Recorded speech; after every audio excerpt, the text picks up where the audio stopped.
안녕하세요. 향기로운 삶을 위하여 이경애입니다. 안녕하세요. 명창은입니다. 안녕하세요. 김정혜입니다. 네, 봄 기운이 아주 완연해졌습니다. 네. 저는 봄을 좋아해서 그런지 요즘 아침에 일어날 때마다 그 한겨울을 벗어난 느낌이 너무 좋더라고요. 네. 두 분은 어느 계절 좋아하세요? 저는 봄 좋아해요. 저는 봄을 좋아하는 게 가드닝 좋아하잖아요. 그래서 이제 뭐 이렇게 작물들 심고 여름에 그 풍성한 수확으로 나누는 것도 참 네. 좋지만 그 봄에 시작하는 기분, 씨 뿌려서 그냥 작은 싹들 나고 또 그 모종 준비해서 그 이렇게 햇빛 느끼는 그게 너무 좋아요. 그래서 봄이 좋습니다. 네, 얼굴이 봄 같으세요. 얘기하시는데 정말. 네, 우리 집사님은? 지금 권사님께서 이제 봄에 뭐 작물 심으시고 여름에 수확 이제 얘기하셨는데 저는 그러면 더 큰 풍성함이 있는 가을 좋아하는 걸로 하겠습니다. 네. 네. 좋아하는 걸로 한답니다. 예. 그러니까 가을보다 원래 더 좋아하는 계절이 있는 것 같아요. 네, 봄 하려고 했는데 두 분이 봄 하셔가지고 저 그냥 그렇구나. 가을 할게요. 봄이 됐어. 그때 다른. 네. 네, 참 특별해서 좋아요. 감사합니다. 네, 제가 왜 봄 얘기를 하냐면 봄을 좋아하다 보니까 겨울이 때로 되게 길게 느껴지는 때가 맞아요. 있어요. 네. 사실 오늘 우리가 초대 손님을 모셨거든요.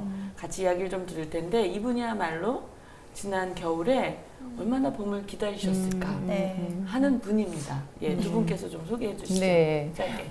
이 집사님은 8교구 1셀이시고요. 네. 또 사랑의 교실 선생님으로 봉사하고 계시는데 지난 겨울에 그 가정에 정말 힘든 아주 엄청난 일이 있었다고 합니다. 네. 제가 올해 1월에 집사님께서 페이스북에 포스팅하신 글을 읽었었는데요. 그 글을 잠깐 소개해 드리도록 하겠습니다. 그곳이 크던 작던 내 손에 익숙한 물건으로 채우고 사랑하는 가족들과 함께 편하게 머물 수 있는 집이 새삼 이렇게도 좋은 것이구나 싶다. 폭풍 같았던 사고와 그 후에 밀려오는 감정들을 애써 잠재우며 사고 처리를 위해 동분서주 움직이다 추위 속에서 짐을 닦고 정리하고 옮기고 머물 곳이 마련이 되니 한결 마음이 여유로워졌다. 집과 가족이 주는 안락함이라는 게 이런 것이구나 싶게 말이다. 지난 1년 동안 밥 시간만 되면 식탁에 턱 받치고 앉아 밥을 기다리던 우리 집 삼식이 아니다 간헐적 단식으로 두 끼만 먹으니 두식이라고 해두자.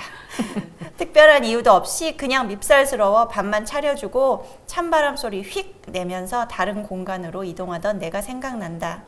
그런데 사고 후 총대를 메고 진두지휘하는 책임감 있는 모습이 두식이에서 믿음직한 가장으로 보이고 날 기대게 만든다. 혼자였으면 감당할 수 없었을 일들을 묵묵히 해내고 있고 그래서 난 그냥 내가 할 수 있는 일들만 하면 된다. 나는 하나님이 함께 하시는 걸 아니 감당이 되는데 남편은 얼마나 어깨가 무거울까 긍휼의 마음도 들어온다. 네, 그렇군요. 얼른 모셔서 얘기 듣고 싶지 네. 않네요. 네. 예. 우리 최도희 집사님 함께 자리해 주셨습니다. 안녕하세요. 안녕하세요. 반갑습니다. 네. 이렇게 얘기를 들어보니까 겨울에 큰 폭풍 사고가 있었다고 얘기를 하시거든요. 그 얘기를 좀 듣고 싶죠, 저희가. 예, 네. 또 읽으신 거 들으니까 또 다시 그 생각이 그쵸, 나서 네. 또 뭉클해지는데요. 네. 작년 12월 25일 크리스마스 날이었어요. 근데 기억하시는 분들은 기억하시겠지만 그날 유난히 바람이 많이 불었었어요. 춥고, 그렇죠. 예, 예. 바람이 불었는데 그러니까 저희 나무가 아니라 저희 옆집에 있는 100년이 넘은 나무가 그 바람에 뿌리째 뽑히면서 저희 집을 아이고. 덮쳤고 네. 저희 집이 내려앉았어요. 근데 그 와중에도 정말 기적같이 저희 네 식구는 강아지까지 무사히 빠져나올 수 있었고요. 그래서 정말 두렵고 힘든 사고였지만 그 당시에는 처음에는 정말 감사한 마음이 가득했었습니다. 아니 근데 옆집 나무가 그렇게 넘어졌다면 저희도 집 앞에 있던 큰 고목이 있었는데 보기는 좋아도 그렇죠. 그 날씨 때마다 그게 위험한 게 자꾸 마음에 걸려서 오래전에 그냥 할 수 없이 잘랐거든요. 그런 좀 위험한 그런 징조는 없었어요.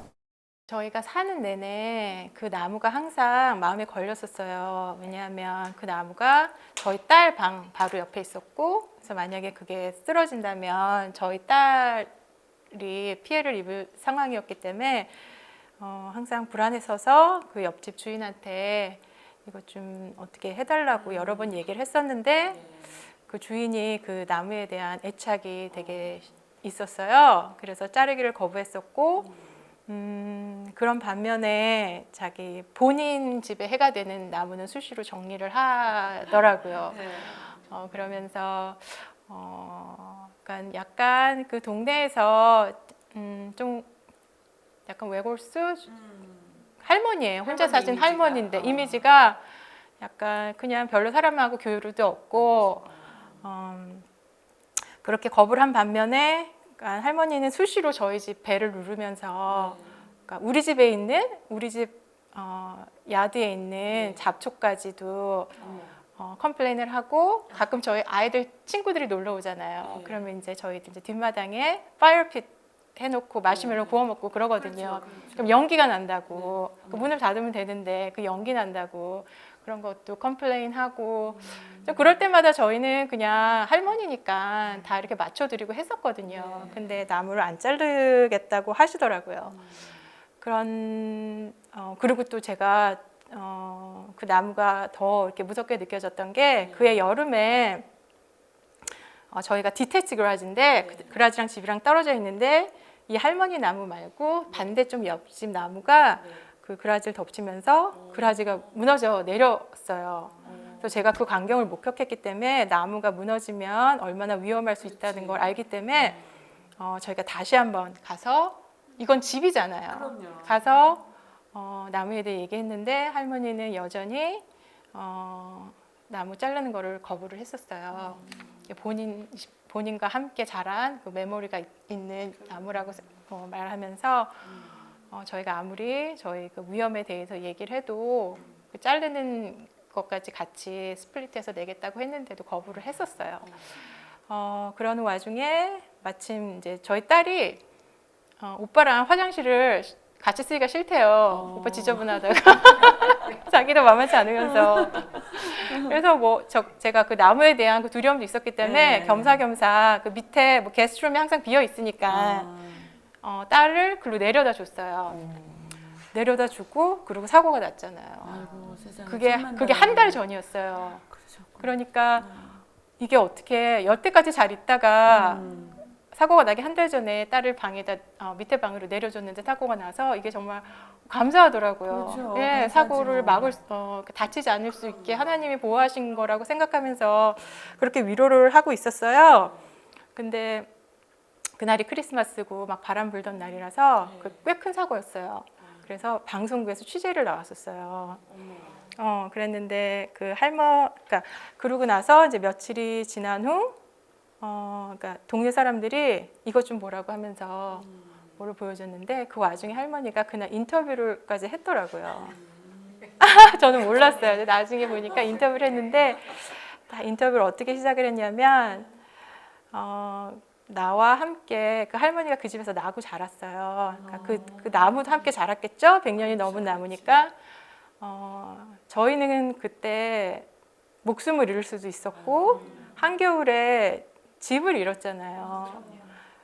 그것도 근데 그게 할머니 나무였는데, 그 할머니는 저희에 대한 그런 가엾은 마음보다 자기가 잃은 나무에 대한, 자기 친구 같은 나무를 잃었다고 거기에 대한 슬픔을 인터뷰에서 표현을 하더라고요. 그래서 제가 그때부터 제 마음이 되게 요동치기 시작했어요. 그런 와중에 제가 지금 사고로 집을 잃은 것도 힘든데, 그 분노의 마음으로 제가 그 지배받는 게 싫어서 제가 용서에 대한 그런 말씀 붙잡고 기도를 했는데 그게 해결이 안 되더라고요.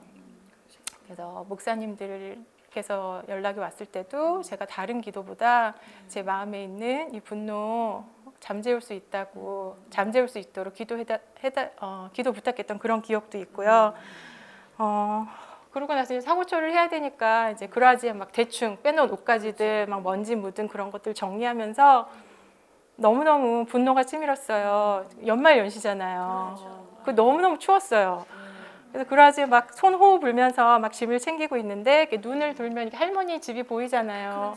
그 할머니는 가해자인 것 같은 할머니는 그 따뜻한 방에서 연말 연시를 보내는데 우리 식구는 우린 잘못도 안 했는데 집도 없이 그 그라지에서 막 짐을 정리하고 있는 그 내 모습이 우리 모습이 너무 서글퍼서 되게 분노했었어요. 그러다가 이제 저 옆집 다른 옆집에서 저희 머물 곳을 제공해줘서 거기서 이제 며칠을 지냈는데 한 사고 며칠 후에 저 강아지를 산책시키러 이렇게 끌고 나가는데 할머니가 지나가더라고요. 그 차를 타고 나를 보더니 문을 딱 열면서 How are you doing? 이렇게 묻는 거예요. 아무 일도 없었다는 듯이. 가만히 계시지. 가만히 계시지. 그럼 중간이라도 가는. 그래서 너무 분노가 일어서 네 그 사랑스러운 나무 어떡하냐? 안 됐다. 내가 그렇게 말하면서 아이들이 옆에 있었거든요. 그럼에도 불구하고 제가 영어로 개나리 십장생을 막 해냈어요. 네. 아이들은 굉장히 막 당황스러워하죠. 놀랐겠다, 네, 당황스러워하는데 그래도 제 마음은 되게 시원하더라고요. 그렇게 하고 나니까. 그러셨군요. 뭐 잘했다 해야 될지 어쩔지는 잘 모르겠는데 사실 이제 지난 얘기고 이해는 되죠. 은혜를 받으신 얘기를 이제 오늘 하시는 거라 이해하세요. 우리가 웃는 거. 이게 뭐 다른 의미가 아니고 제가 얘기를 들으면서 뭐 개나리 십장생 얘기를 하시는데 사실 그럴 수밖에 없었을 수도 있는 게 그동안 그 할머니에 대해서 무진 참으셨잖아요. 아니 앞에 우리 집사님 댁에서 나와 있는 야드의 잡초까지도 뭐라고 한다는 걸 얘기를 들어보면 그 할머니의 어떤 고집스러운 안고함이 느껴지는데 그 나무가 정말 친구 같았겠어요. 100년 이상 그럼 된 건가요? 예, 굉장히 큰 나무. 그런데 그 할머니 거기서 나고 자랐다면서요? 그 집에서 나왔어요. 그러니까 말 그대로 정말 친구 같은 나무였어요. 그래서 들어보면 그게 우리도 처음 들었는데 심정은 이해가 가잖아요. 할머니 심정이. 그러니까 그걸 아시니까 평상시에 그렇게 참으신 거야 사실. 맞아요. 그래 저 할머니 인생인데 그냥 어려서부터 그걸 늘 참으시고 봐주셨던 이해하셨던 그 마음이 있었는데 그렇게 나오니 얼마나 마음이 안 좋으셨겠어요. 더군다나 인터뷰까지 그렇게 하셨으니까. 그러니까 그 사고 이제 집사님 얘기를 들어보면 그냥 뭐 화가 난다, 분노가 치밀어 오른다 이런 표현이 사실 부족할 정도로 너무 힘든 시간을 보내신 것 같은데요. 지금은 혹시 어떠세요? 그리고 그게 작년 일이니까 벌써 시간이 많이 지났죠. 그렇죠. 그러고 나서 이제 저희가 집도 찾아서 옮기고 조금씩 이렇게 셀을 대면서 그러니까 제가 이제 여유가 생기니까 하나 둘씩 이 사고 가운데서 하나님이 그래도 주신 이렇게 유익함들이 생각이 나더라고요. 그리고 특별히 이 일이 하나님이 저희 가정을 회복시키려고 하시는 그런 일이었음이 제가 느껴지면서 제가 사실 지금도 뭐 저 옆집 할머니를 용서해서 마음이 평안해요라고는 말하지 못할지라도 제가 이제 하나님이 주신 유익을 생각해 보니 이 일이 어쩌면 할머니가 나무를 잘랐다고 했어도 피할 수 없었던 그냥 하나님의 섭리 안에 있었던 일이라는 거가 믿어지면서 제가 좀 그 옆집 할머니에 대한 미움도 옅어지고 좀 평안해져 갔던 것 같아요. 그리고 또 몇 가지 감사한 것은 그때가 12월 25일 날 사고가 났잖아요. 근데 제가 그 주에 향기로운 삶을 위하여를 봤는데 그때 주제가 또 용서였어요. 네, 그랬을 거예요. 예, 그래서 그렇죠. 제가 그걸 보면서 그 기억에 남았던 게 용서를 해야 되는 사람을 위한 것이 아니라 나의 평안을 위해서 하나님이 주시는 마음이라고 그런 말씀을 해줬을 때 굉장히 공감을 했었던 기억이 나요. 그래서 그 사고가 내가 누가 용서해야 되는 상황이 오기 전에 그런 걸로 미리 하나님이 다스려 주시고 제 마음을 이렇게 위로해 주신 섬세함이 느껴져서 되게 그게 감사했고요. 또 그 사고가 그 많은 365일 중에 크리스마스 날 새벽에 네. 일어나는 일이잖아요. 그렇죠. 이게 그렇죠. 아니었으면 제가 정말 운 나쁜 사고로 넘기면서 제가 절망에 빠져 있었을지도 모르는데 믿음이 약한 저를 위해서 하나님이 특별한 날 네. 이 일을 일으켜 주시고 네. 그래도 저희 하나도 다치지 않게 해주셨잖아요. 네. 그래서 이것이 그냥 제가 이거를 크리스마스 선물이라고까지는 말하지 못하겠으나 네. 그냥 운 나쁜 사고였다고 그 절망으로만 넘기지 않도록 그 도우시는 그 하나님의 섬세함이 참 감사했어요. 한편으로는. 그러시구나. 예. 저는 집사님의 마음이 참 감사하네요. 예. 정말 말씀하신 대로 하나님의 섭리라는 거에 그 크리스마스 날 하필 그죠? 하필 크리스마스인데 생각해 보니 어느 때보다도 예수님을 묵상하는 날이잖아요. 예. 그러니까 하나님께서 때로 이렇게 정말 적절한 타이밍이시잖아요, 하나님이. 예, 그런 생각이 들어서 하나님 섭리 맞다. 또 그 얘기하시는 중에 그 일을 통해서 가족의 그 사랑이 좀 회복됐다 이런 얘기를 하셔서 예. 예, 그 얘기 조금 더 듣고 싶어요. 그때가 한참 이렇게 팬데믹 상황이었잖아요. 네. 그래서 어느 가정이나 마찬가지겠지만 저는 그때 너무 힘들었던 게 가족들하고 24시간 부대끼면서 한 집에서 외출도 할 수가 없었잖아요. 그런 상황이 되게 힘들었어요. 그래서 매일 밥하고 빨래하고 막 가족 뒤치다거리하고 엄마가 할 일이 많잖아요. 집에 많죠, 있으면. 많죠. 그래서 나만 희생자인 것 같은 생각이 들고 그냥 너무 짜증이 나고 힘들고 그래서 저는 가족들 막 피해 다녔어요. 가족이 이쪽으로 오면 저쪽으로 가고 그래서 그 집이 너무 좁게 느껴졌어요. 피해 다니다 보니까. 그렇지, 그렇지. 예. 그랬는데 사실 엄마의 기분에 따라서 그 가정의 분위기가 되게 좌우되잖아요. 그렇죠. 네, 그렇죠. 근데 가정에서 제가 짜증내고 가족도 피해 다니고 이런 내 모습은 보이지 않고 그러니까 가족들이 이제 화목하지 않게 느껴졌어요. 그런 상황에서. 근데 이게 다 코로나 탓이고 24시간 집에 있는 남편 탓이고 그 사춘기를 맞은 아이들의 탓이고 제 모습은 하나도 보이지가 않았어요. 저는 피해자였어요, 그냥. 그런데 그래서 제가 그때 한참 저희 셀 예배를 줌으로 나누고 있었거든요. 네. 그때 기도 제목을 나눌 때 빨리 이 상황이 종식돼서 다 예전으로 상황이 돌아가서 다시 화목했던 저희 가정으로 돌아가게 해주세요 하는 게 저희 기도 제목이었거든요. 네. 근데 하나님이 지금 돌이켜보면 그 기도 제목을 들어주셨어요. 근데 제가 생각하던 방법은 아니었어요. 그렇죠. 예, 코로나는 여전히 진행 중이고 그럼요. 예. 오히려 지금은 그 하우스에서 예. 저희가 그 사고가 나고서 이제 아파트로 옮겼거든요. 잠시 네, 집을 그래야 고치는 되겠죠. 동안. 예. 예. 아파트니까 작아요. 네. 제가 좁다고 느껴지던 하우스에서 네. 더 작은 아파트로 네. 옮기게 하셔서 네.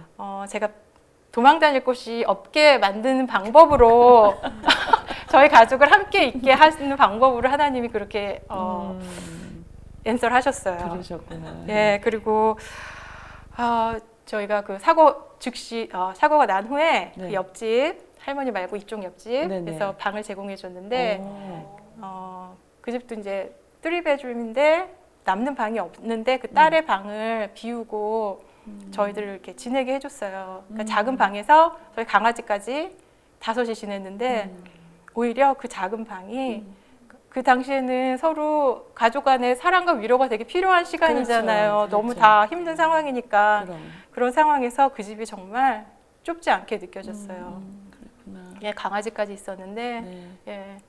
제가 알기로는 그 집도 강아지가 있었다고 들었는데요.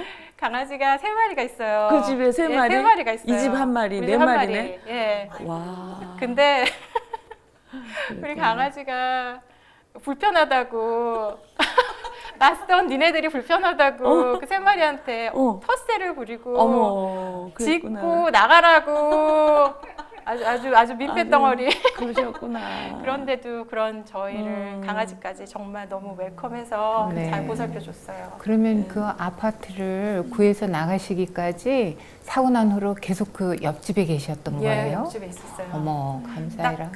딱 사고가 나고 그러니까 나무가 떨어지면서 저희 그 차까지 다 덮쳤거든요. 차 2대가 다 망가졌어요. 그러면서 그 알람이 막 울리고 아유. 되게 소란스러워요. 거의 재난 영화 찍었어요. 정말. 네.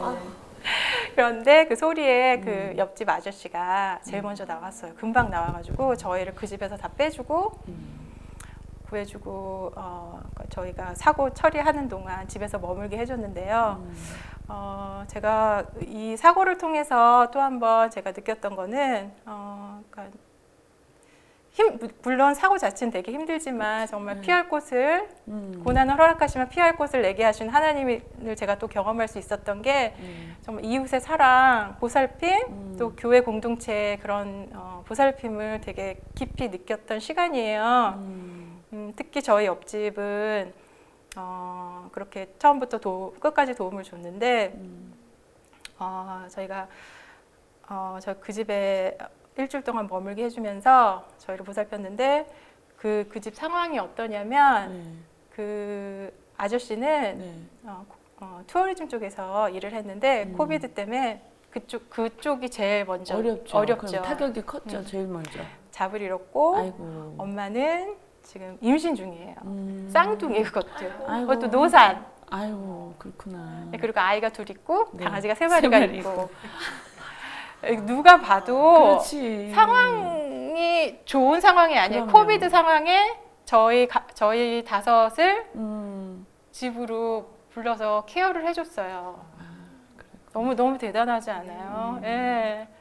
그래서 제가 너무 고맙고 그런 가운데 이런 생각이 들더라고요. 그러니까 누가 봐도 상황이 되어져서 이렇게 베푸는 이웃사랑이 아니잖아요. 그렇죠. 네, 너무 맞아요. 고맙고 그런 마음 속에 저는 항상 그러니까 제가 할 수 있는 선에서 베풀면 된다고 생각하고 살았던 그 제 모습이 또 보여지더라고요. 그래서 항상 상황이 여의치 않는 상황에서 그렇게 해준 그런 이웃이 되게 감사하게 느껴졌었어요. 그리고 사고가 났을 때 이곳저곳에서 저희 동네에서 많이 머물 곳을 제공하면서 오라고 그랬는데 그중 한 사람 특별히 되게 감사하고 기억에 남았던 사람이 있었는데 저희 아들 친구 엄마예요. 저희 동네 백인 엄마인데 네. 제일 먼저 전화를 해준 사람이 네. 그분이에요. 근데 그 사람이 어떤 사람이냐면 그냥 이렇게 되게 예쁘장하게 생겨가지고 인상이 되게 딱딱해요. 그래서 봐도 별로 그렇게 반갑게 인사도 안 하고 별로 네. 이렇게 사람들하고 대화도 섞지도 않고 그래서 제 마음속에 그냥 되게 친절하지 않고 너는 별로 동양 사람 안 좋아해? 그 싫음 말고 뭐 아무튼 그런 마음으로 제 마음속에 이 사람은 별로 좋지 않고 친절하지 않은 사람으로 무슨 일이 있었던 것도 아닌데 네. 그렇게 그냥 판단을 해버렸던 사람이에요. 근데 그렇게 판단을 했던 사람이 이 코비드 시대에 자기 집을 오픈하면서 당장 오라고 해줬던 그게 정말 감동이었어요. 그 후로 저희가 이렇게 새로운 집에 셀을 할 때까지 수시로 전화해서 저희 안부를 묻고 끝까지 케어를 해줬던 그런 사람이에요.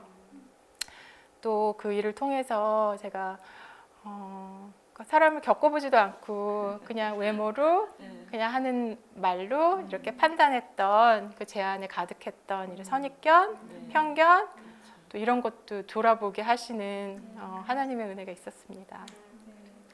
네, 집사님 지금 이렇게 해주신 얘기들을 들어보니까 사고가 저희가 이제 그냥 생각하기보다는 훨씬 큰 사고였던 것 같아요. 그래서 그 상황에서 정말 당황스럽고 힘드시고 그랬을 것 같은데요.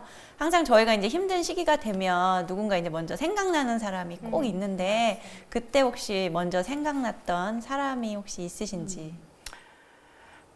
예, 제가 그때는 딱 사고가 났을 때 진짜 아무 생각도 할 수 없었고 아무 생각도 안 나더라고요. 그때 가족은 다 멀리 있어서 네. 제가 연락을 하면 도와줄 수 없는 상황에서 더 마음만 애타실 것 같고 그래서 연락을 망설여지더라고요. 그때 제가 제일 먼저 연락했던 사람은 저희 셀 식구들 단체 톡으로 제 무너진 집 사진과 저희 상황을 알렸고요.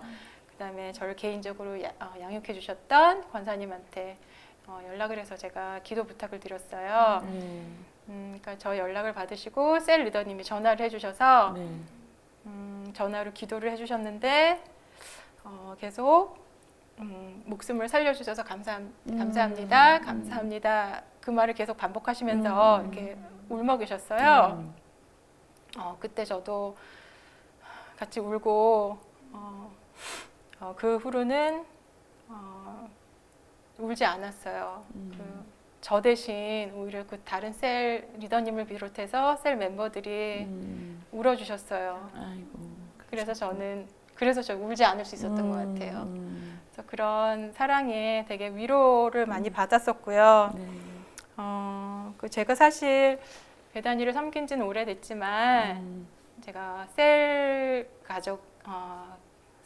가정에 이렇게 속한 지는 그렇게 오래되지 않아요. 그러세요. 예, 저희 남편이 한국말이 그렇게 익숙치 않고 그러시구나. 그리고 또 이렇게 새로운 사람을 만나서 이렇게 소그룹으로 이렇게 교제하는 게 그렇게 편하지 않아 하는 것 같아서 네네. 그러니까 제가 말은 그렇게 했지만 솔직히 그게 제가 셀에 가지 않았던 속하지 않았던 그냥 핑계였던 것 같아요. 본인의 핑계. 예, 그래서 오랫동안 속하지 않았었는데 제가 오래전에 다리가 갑자기 이렇게 마비돼서 병명도 오랫동안 알 수 없었고 네. 되게 힘든 투병 과정 중에 있었거든요. 그러셨구나. 근데 그 과정 중에 정말 함께 하셨던 하나님을 경험하면서 제가 제일 처음 순종했던 게 저기 셀 모임에 셀 예배에 참석하는 거였어요. 그때 이렇게 셀 모임에 순종하게 하시면서 여태까지 이렇게 되게 순리적으로 하나님이 이끌어 주셨고요. 그리고 저희가 셀을 한 달에 한 번씩 모였잖아요. 네. 근데 코비드가 시작되면서 이렇게 줌으로 모이니까 더 자주 모이기가 쉽더라고요. 그래서 한 달에 한 번씩 모이던 거를 일주일에 한 번씩 모이면서 솔직히 자주 얘기를 나누다 보면 서로에 대해서 더 잘 알고 그렇죠. 할 얘기도 많고 이야기도 연결이 되고 그렇죠. 그러면서 이렇게 나눔이 되게 풍성해지더라고요. 그러면서 생각이 났던 게 그 옛날에 담임 목사님이 셀 모임을 일주일에 한 번 적어도 한 달에 2번을 하라고 권면하셨었잖아요. 그랬었죠. 예, 네, 그때 그러셨죠. 저는 예. 아유 이 바쁜 세대에 어떻게 일주일에 한 번씩 모이냐고 네. 그렇게 생각을 했었는데 목사님이 그렇게 권면하셨던 그 이유가 이제 이제서야 좀 깨달아지더라고요. 네. 그래서 이거를 그러니까 저희가 항상 이놈의 코비드 때문에 하잖아요. 그렇죠. 근데 네.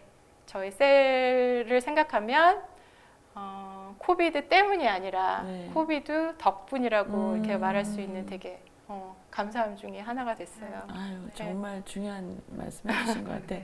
우리 코비드 때문이라는 걸 아주 입에 달고 사는 거의 지금 1년이 넘었잖아요. 1년 넘어가고 있는데 사실 그래서 처음에 코비드가 터지면서 이 셀 예배가 다 그러신 건 아니지만 줌이라는 것도 사실 익숙치는 않았고 그래서 어느 부분은 또 이렇게 나의 연약한 부분 이런 부분을 가리는 합리화의 도구가 되기도 했었어요. 그런데 말씀을 들어보니 정말 코비드 덕분에 이렇게 셀 식구들이 자주 모일 수 있었다는 거 이 부분이 참 도전이 됩니다. 그래서 그런지 셀 식구들 얘기 조금 더 듣고 싶어요. 어떠신지. 그러니까 일주일에 한 번씩 이렇게 줌으로 만나면서 네. 그러니까 그때 저희가 그 팬데믹 상황이었기 때문에 가족들과 함께하는 시간이 되게 많았잖아요. 그렇죠. 그러면서 주로 하던 얘기가 그 가족에 관한 얘기였어요. 가족의 갈등, 네. 뭐 가족 안에서 힘든 그런 그런 그럼요. 얘기가 주로 됐던 것 그럼요. 같아요. 그렇죠. 다른 만남은 없었잖아요, 거의. 네, 그렇죠. 그러면서 이제 저보다 이제 연배가 많으신 분들 그런 분들이 먼저 아이를 키우신 분들 네. 그런 조언들 들으면서 제가 아이들한테 막 나갈 수 있었던 그런 말도 좀 조절이 네. 돼가고 특히 이제 팬데믹 기간 중에 네. 3월달에 시작돼서 이제 여름에도 이어졌잖아요. 네, 그러면서 그랬죠. 아이들이 여름방학 때 캠프도 할 수 없는 상황이었잖아요. 그랬어요, 맞아. 네. 그래서 다 이제 집에서만 다 갇혀 있는 그렇지. 상황에서 할 게 없으니까 특히 저희 아들은 그렇게 게임을 할 게 없으니까 게임을 그렇게 그렇죠. 근데 뭐 그거를 이렇게 아이들이, 애들이 조절이 돼요? 안 되지. 되니까 되지. 그거를 정말 같은 옷을 입고 같은 자세로 까치머리를 하고 그대로 앉아가지고. 그대로 앉아서 아침에 저녁에 분명히 잘 때 굿나잇 하고 갔는데 네. 같은 옷을 입고 같은 자세로 항상 이렇게 게임을 하고 있더라고요. 정주화면처럼. 정지화면처럼 밥도 안 먹고 지금 그러니까. 화장실에 가나 싶더라고요. 아이고. 정말 어떤 때는 정말 일주일 가까이도 밖에 한번 안 나가고 햇빛 한번 안 쐬고 정말 먼 일 나겠다 싶은 네. 마음에 정말 제가 이제 아들 방문을 딱 열면 이제 아들 책상이 딱 이렇게 있고 네. 그럼 걔가 이렇게 앉아서 게임을 하는 그 뒷꼭지가 보여요. 등. 아, 뒤통수와 그렇죠, 등이 그렇죠. 보여요. 그렇죠. 뒷모습. 그리고 이렇게 등이 이렇게 커다란 등을 너무 화가 나가지고 있는 5손가락 쫙 펴서 정말 때려주고 싶은 그런 충동이 들 때가 한두 번이 아니었어요. 진짜 네. 때리기도 했어요. 제가 사실 나오기 전에 아들한테 허락을 받아서 이 얘기 해도 되냐고 너 그렇지. 너 이미지 관리 괜찮니? 중요해요. 괜찮대요. 네. 괜찮대. 그래서 내가 엄마 그때 어땠니? 이랬더니 엄마 장난 아니었다고. 어. 진짜 때리기도 했다고 그러면서 장난 아니었다고 네. 그러더라고요. 네. 그랬는데 아무튼 그게 전 힘들었었어요. 음. 네, 그런 얘기를 주로 이제 셀에서 나누면서 음. 그러니까 다 같은 고민을 갖고 계시더라고요. 아들을 가진 그렇죠. 엄마들은. 그럼요. 제가 위로가 됐어요, 사실. 그럼요. 예. 네. 그랬는데 우리가 그 꼴보기 싫은 아들들의 등짝을 후려치는 대신 네. 그 등짝을 걔네가 뭐라고 하건 말건 네. 그 등짝 그 때리고 싶은 손을 얹고 등에다가 등짝 기도를 하자고. 등짝 기도. 들어봐요, 등짝 기도. 우리를 만들었어. 신선하다. 그죠? 등짝 기도를 하자고 네. 그렇게 서로 건면을 하면서 등짝 기도를 시작했어요. 오. 그래서 처음에는 이제 하니까 이상하지. 눈빛이 어땠겠어요, 애들이 저 그렇지. 엄마 뭐 하나. 네. 근데 그럼에도 아랑곳 않고 그냥 자기 할 게임을 열심히 하더라고요. 그래서 저희 셀 리더님은 네. 이제 등짝 기도를 이제 몇 번 했는데 그러니까 아들이 싫었겠죠? 그럼. 어느 날부터 문을 잠그더래요. 그래도 어떻게 잠궜어. 네.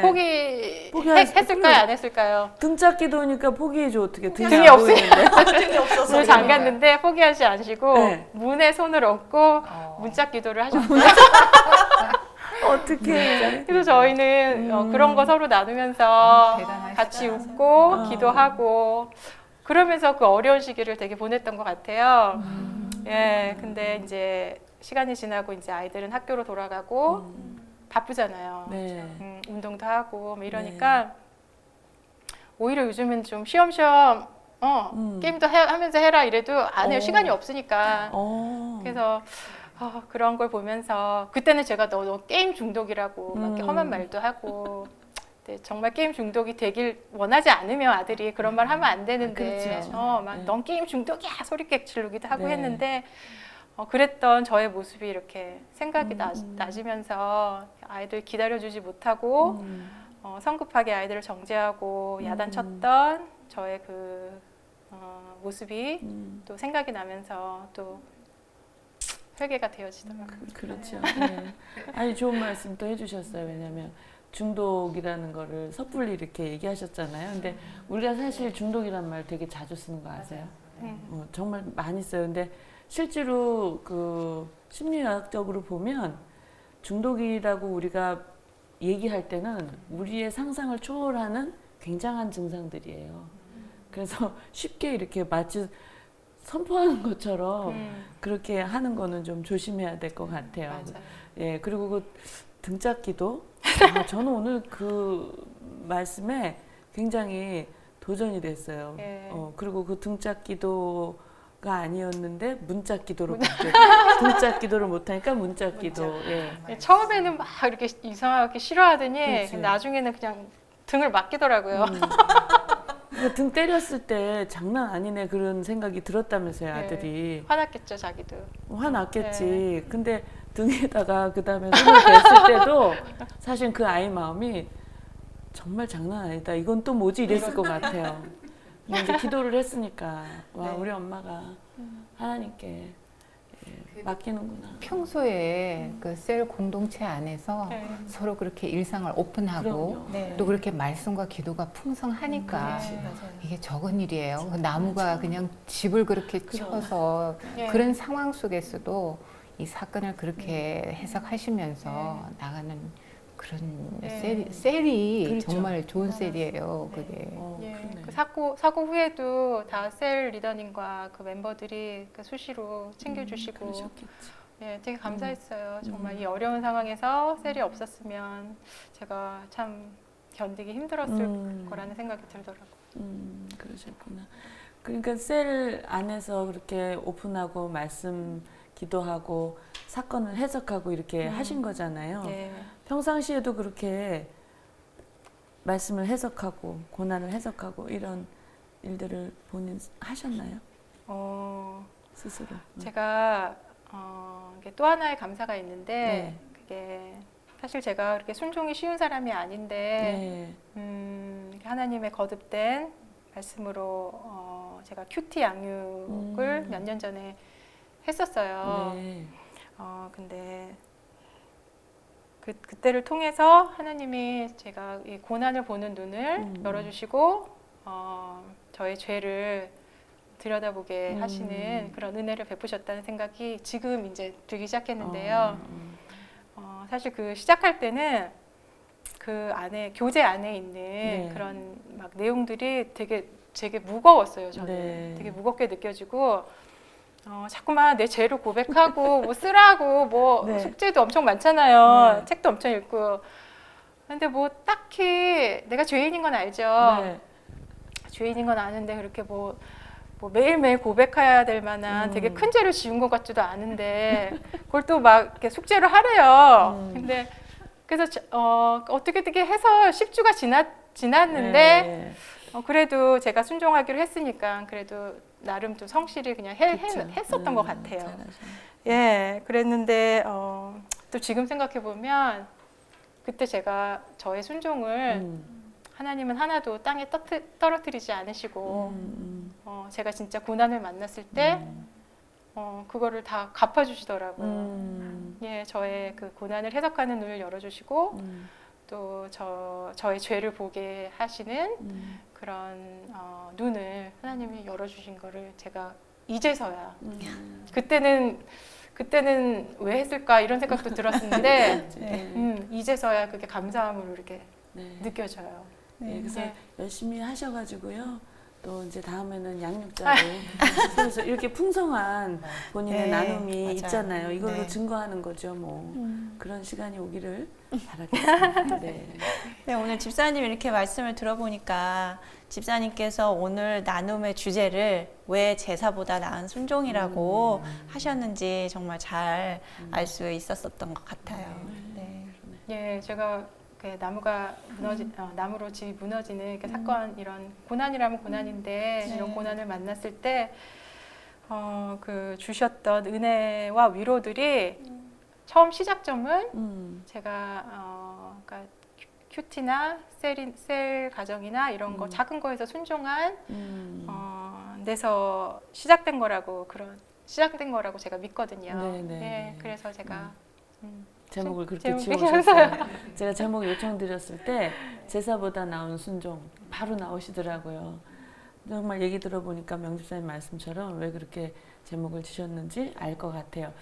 참 감사한 것은 그런 고난을 통해서 하나님께서는 순종을 가르쳐 주시려고 그것도 아주 잘 맞춤형으로 알아들으시라고 크리스마스 날 그런 일이 또 일어나고 또 중요한 거는 혼자 외롭지 말라고 셀 공동체 또 믿는 지체들 또 맞아요. 주변의 이웃들 이런 모습들을 통해서 이제 같이 이길 힘을 주신 것.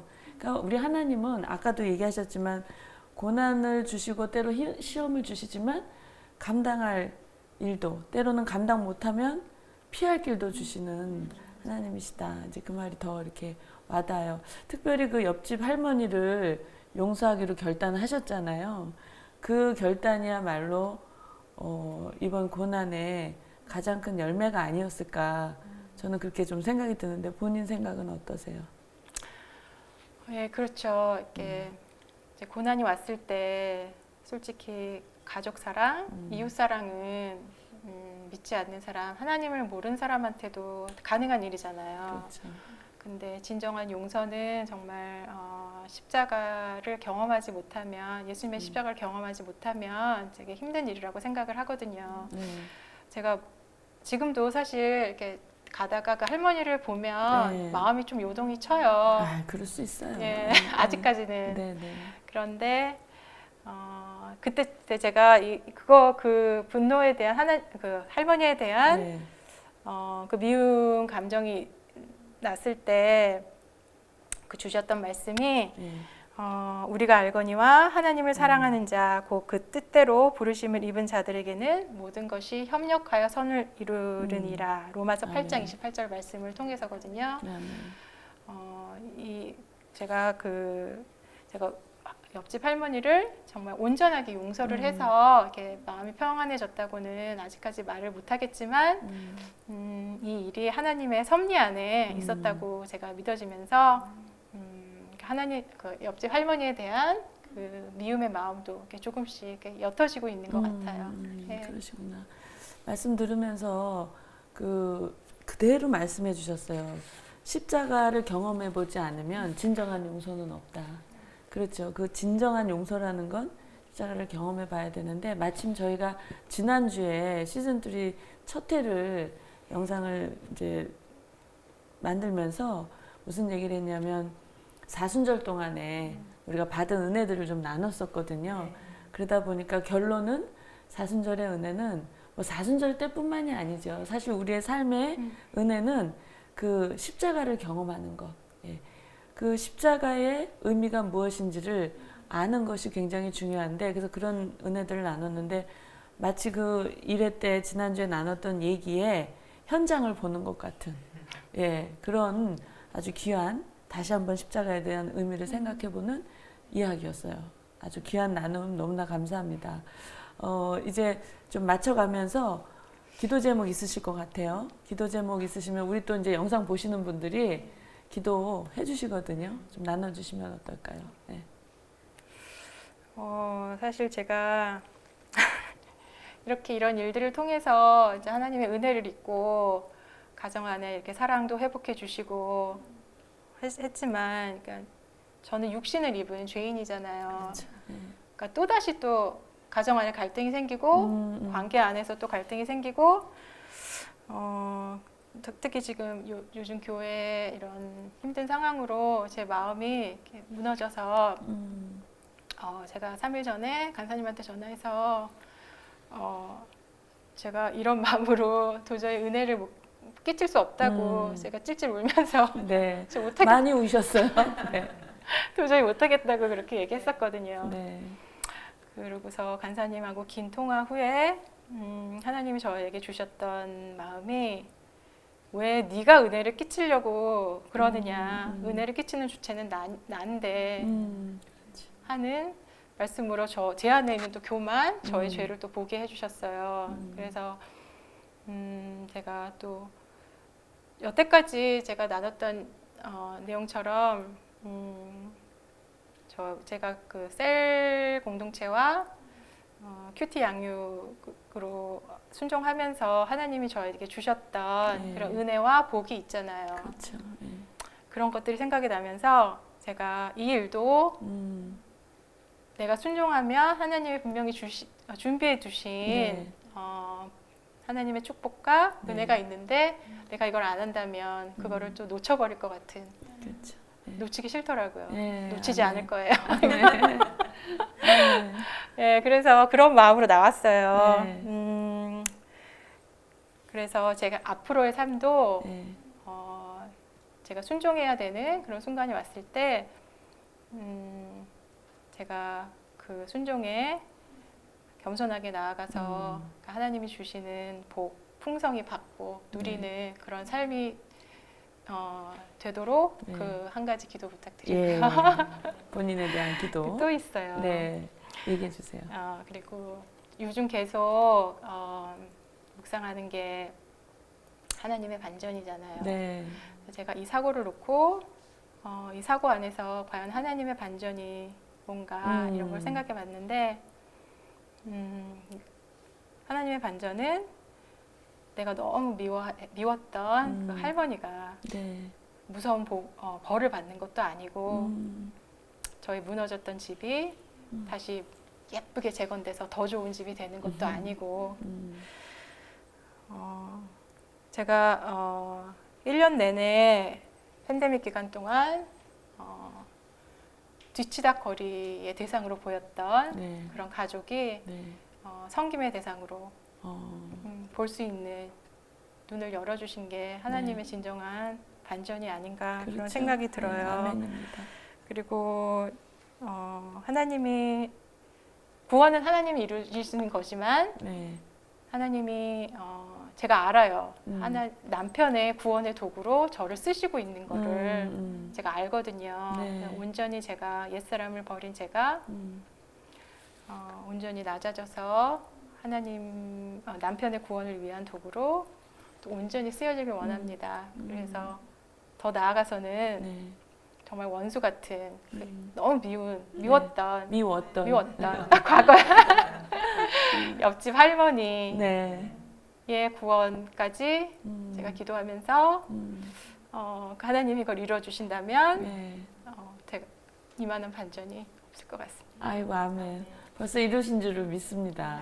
아우 그 할머니는 참 복 받으셨네요. 아니 아시게 꿈에나 생각을 하시겠어요? 지금 여기 나와서 이렇게 아예 선포를 하시잖아요.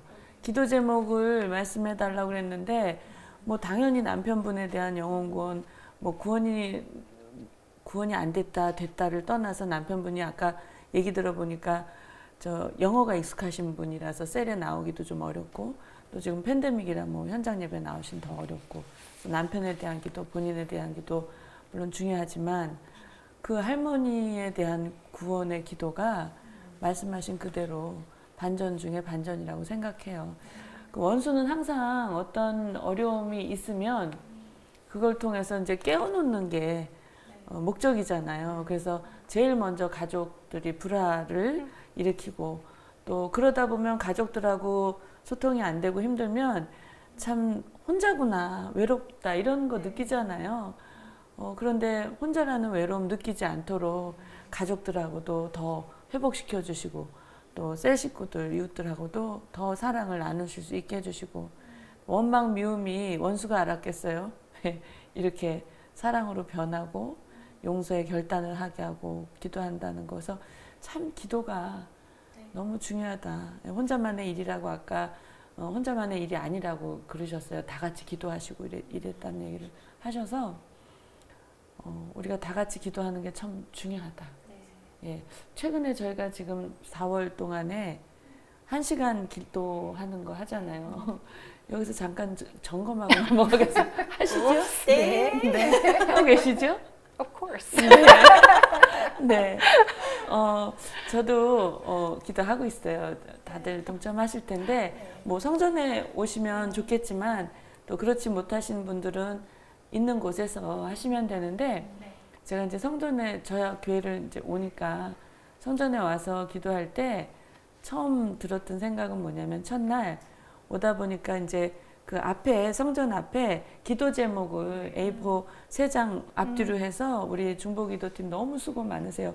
거기다 써주셨더라고요. 그 프린트물을 놓으셔서 그거 갖고 가서 이제 중보하는데 거기 나와 있는 내용이 다른 게 아니라 정말 오픈해도 되는 정도의 그러한 그 기도 제목 선에서 뭐 관계로 힘든 것, 육신의 질병, 또 마음의 고통, 또 가정에 여러 가지 이제 상황들도 있고 특별히 또 영혼 구원, 선교사님들을 위한 기도 제목 쭉 있는 거예요. 그것만 거기 있는 분들만 기도를 해도 거의 뭐 한 2, 30분은 좋게 흘러가더라고요. 그러면서 제가 어떤 생각을 했냐면 아, 내가 배단위 식구 맞구나. 사실 거긴 이름도 모르는, 아니 이름은 어디서 들어봤지만 모르는 분도 계시고 또 영혼구원이라고 올려놓으신 그 명단에는 그분이 어디 사는 분인지도 모르는, 왜냐면 이제 우리 식구들 중에, 우리 배단 식구들 중에 본인의 영혼구원을 위한 기도하시는 분들 이름이잖아요. 근데 그걸 이렇게 보면서 기도를 하는데, 이름 불러가면서 기도할 때 아우, 내가 배단위 식구 맞구나, 이렇게 결속되는 느낌? 그런 느낌이 있었어요. 그래서 하나님이 그래서 이렇게 어려운 때에 기도를 하라고 하셨구나라는 생각이 들었습니다. 그래서 우리 집사님 제목처럼 우리가 순종할 때 하나님 주시는 은혜가 크리라고 믿습니다. 네, 이렇게 얘기 들으면서 시간이 참 가는 줄 모르고 얘기를 들었는데, 마지막으로 찬양을 저희가 항상 하고 끝내는데요. 오늘은 평소에 우리 집사님 좋아하시는 찬양 하려고 그래요. 소개해 주시죠.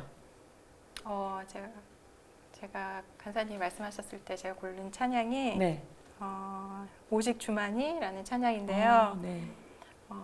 제가 이 찬양은 제가 한 4, 5년 됐을까요? 제가 하나님께 이렇게 약속, 결단처럼 드렸던 그런 찬양이에요. 네. 그 사연이 있는데, 제가 오래전에 알파 여성 수련회를 갔을 때 이제 받았던 찬양인데, 제가 그 당시에 저의 상황이 되게 아플 때였어요. 아까 다리 아팠던 거. 그게 계속 치료도 안 됐던 상황에서 계속 제가 신경과를 다니다가 이제 이게 혈액 질환이라는 거를 알게 돼서 이제 혈액과로 트랜스퍼가 돼서 그 의사가 이게 골수암일 수도 있다고 말을 그래요. 했었어요. 그래서 제가 골수 채취를 해서 이제 검사 결과를 기다리고 있던 상황이었어요. 되게 오래 걸리잖아요. 그럼요. 결과. 그래서 결과를 알지 못한 채로 제가 그 수련회를 올라갔어요. 그 상황에서. 그 상황에서 정말 제가 그때 하나님, 제가 이 상황에서도 제가 수련회를 가야 합니까? 그랬는데 하나님이 가게 하셨고, 그래서 되게 힘든 마음으로, 무거운 마음으로 갔었어요. 그러고서 이제 수련회 마지막 날이었을 거예요. 담임 목사님이 예배를 인도하시고 저의 상황을 아셨는지 안수기도를 해주셨어요. 안수기도도 받고, 그리고 이제 나중에 찬양으로 이 찬양을 했는데, 그날따라 그 가사가 되게 제 마음을 때렸는데, 오직 주만이 나의 반석, 나의 구원, 나의 산성이시니 내가 요동치 않으냐 하리. 아멘. 이런 찬양을 들으면서 제가 막 하염없이 눈물이 나왔는데, 제 상황이 그러니까 더 그렇죠. 왔겠죠. 그렇죠. 그걸 들으면서 그 찬양이, 그러니까 하나님이 저의 구원이고 반석이시고 산성이신데, 제가 어떻게 이 결과에 따라서 제 마음이 요동치 있겠습니까? 설사 제 이 결과가 암이라는 결과가 나오더라도 제 마음은 요동치지 않고 하나님을 부인하지 않고 끝까지 구원이신 하나님을 믿고 가겠습니다 하는 그런 결단의 찬양이었어요. 그러셨구나. 예, 그래서 항상 좋아하는 찬양을 꼽으라면 저는 이 찬양을 1순위네요. 정말. 1순위. 네, 1순위네요. 예. 네, 이 암에 대한 그 두려움이 왜 없겠어요? 그런데 말씀하신 대로 순종하고 또 올라가셨고, 암이 됐던, 무엇이 됐던, 우리 모두는 살아가면서 이 땅은 광야라고 그러셨잖아요. 저도 예전에는 광야 같은 이런 얘기를 했었는데, 언젠가 담임 목사님께서 설교 중에 광야 같은이 아니라 광야다 여기는. 근데 정말 광야더라고요. 특히 요즘에 보니까 광야 맞구나. 네, 그래서 어떤 누구도 피해갈 수 없는 이 광야, 고난의 여정인데, 믿는 우리는 십자가로 거듭났기 때문에 어떤 상황이 될지라도, 그것이 개인적인 일이든 가정의 일이든 또 이렇게 교회의 일이든 어떤 상황에서도 우리가 복음과 타협하지 않고 하나님을 부인하지 않는, 요동하지 않은 우리의 믿음의 결단이 되어야 된다고 믿습니다. 자, 그 마음을 다시 담아서 오늘 하나님께 오직 주만이 찬양을 올려드리도록 하겠습니다. 오늘 귀한 시간 내주셔서 너무 감사하고요. 두 분도 너무 감사합니다. 항상 늘 감사하시죠. 저희가 감사해요. 오늘 네. 너무 그러시죠? 말씀이 좋았어요. 네, 은혜 많이 간증이. 받았습니다. 네, 은혜 받았어요. 고맙습니다. 우리 박수 치고 마칠까요? 네. 고맙습니다.